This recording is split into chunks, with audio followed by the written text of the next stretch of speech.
कुछ देर कबल सीसीडी की तारीफ़ की। तो और आपने कहा कि इसके बगैर पंजाब में डाला कल्चर, असला कल्चर ख़त्म नहीं हो सकता था। क्या ये तारीफ़ उसूली बुनियाद पर है या फिर ताकतवर इदारों को खुश करने के लिए?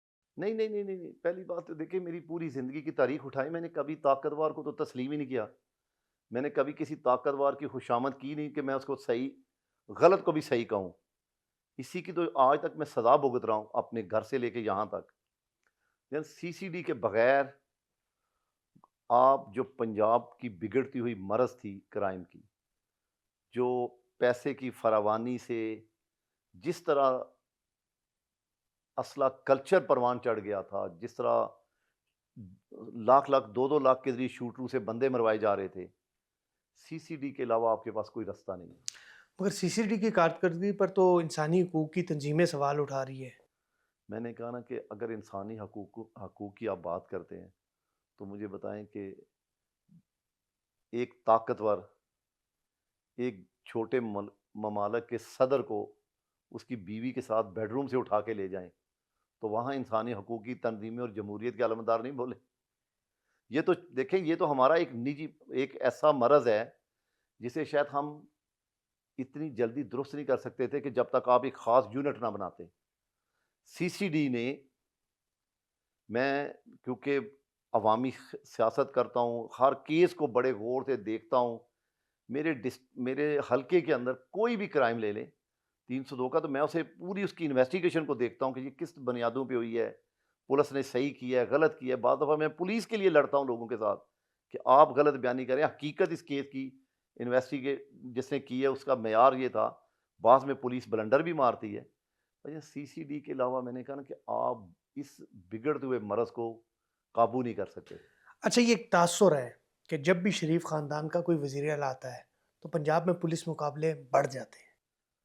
हाँ, इसकी 2 देखें, जब शहबाज शरीफ साहब के दौर में शुरू हुआ था, उस वक़्त की आप तारीख़ उठाएँ, देहातों के अंदर मैं गुजरात की हद तक जो जानता हूँ, शेखुपुरा, गुजरांवाला, जहाँ तक मेरी इस पहुँच थी, यहाँ पे देहातों में रात को चलना ममाल था, उस दौर में भी।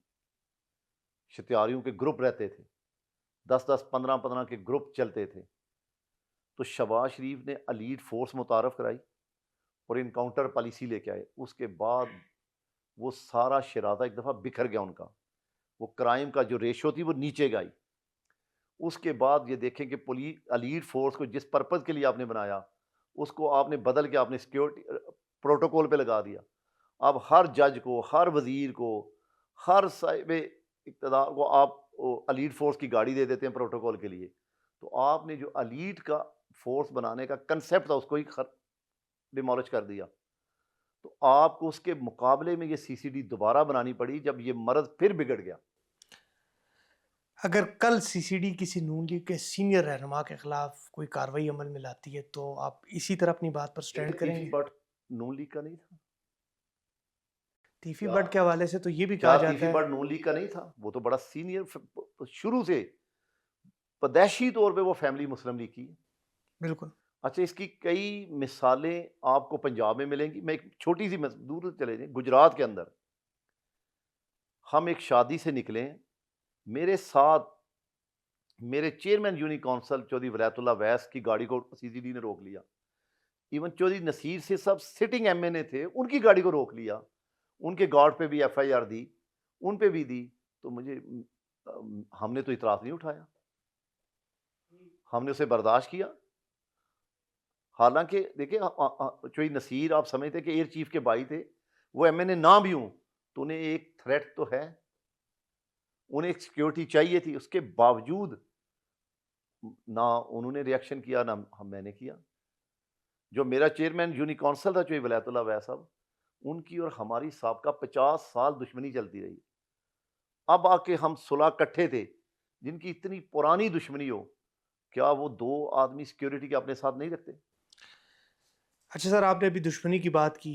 आपकी दुश्मनियों के किस्से भी वैसे बड़े मशहूर हैं, तो हुकूमत ने चूँकि अब उन्होंने कहा कि आप प्राइवेट नहीं रख सकते, तो आपको या जो दीगर सियासतदान हैं, उनको सिक्योरिटी दी हुई है? देखिए स्पेशली देखिए आपको? मेरी मुझे तो थ्रू आउट जब मैंने था नहीं था तब से भी दुश्मनी से लेके अब तक मुझे सरकारी सिक्योरिटी है मेरे पास।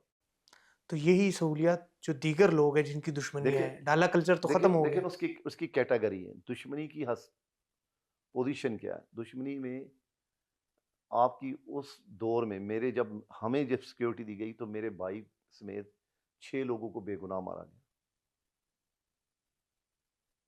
तो हमें अगर स्टेट सिक्योरिटी ना देती, तो हम भी फिर मुसल्लह जत्थे ही रखते।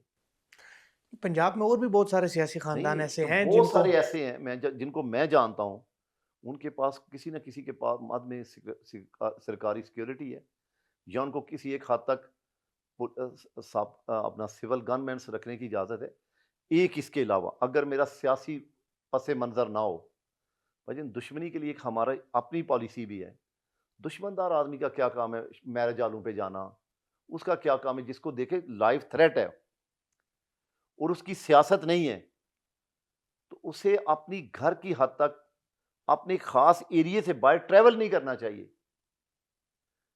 ये जो एक्शन है ये आज भी मैं आपको बताऊं सीसीडी के कानून में खानदानी दुश्मनी का बिल्कुल कोई तरीका नहीं। आज भी उनको अगर उनके पास प्राइवेट सिक्योरिटी है, सीसीडी खानदानी दुश्मनी वालों को कभी नहीं रोकती, ना उनके घरों पे रेड करती है, उनकी जुरिडिक्शन में नहीं आता। ये वो है जो डाला कल्चर आपके फैशन बन चुका था।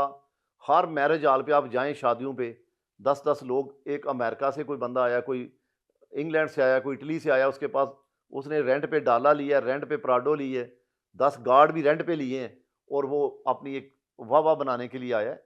ये बेसिकली उस कल्चर के खिलाफ ये बना है, ये कि ये खानदानी दुश्मनियों के लिए नहीं बना।